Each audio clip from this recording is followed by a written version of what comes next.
drevo pochádza vlastne z prírody a my keď ho dostaneme do rúk, tak z neho máme možnosť niečo urobiť, niečo kvalitné a niečo trvácne, čo pretrvá aj po nás. Nejaký kvalitný produkt, nakoľko dub je tvrdé drevo, mám kvalitné rezivo, tak preto viem z neho urobiť aj kvalitný produkt. A ten produkt, on pochádza z prírody, ale tú prírodu môžeme mať aj u seba doma.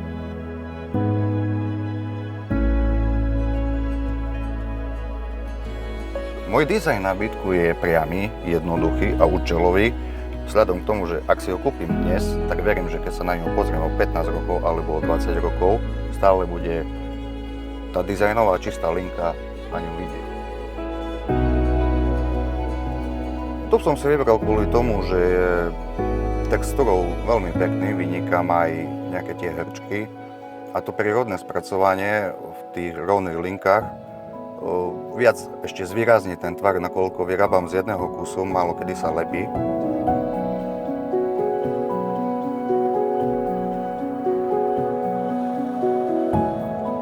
Možno som chcel vyrobiť niečo, čo sa páči konkrétne mne, ako mojej osobe, nejaké tie tvary. Aj keď som si niečo pozeral, čo už aj je vymyslené, alebo čo by sa dalo kúpiť, tak som chcel prísť s niečím, čo ešte až tak nie je rozšírené a pri tým to je jednoduché.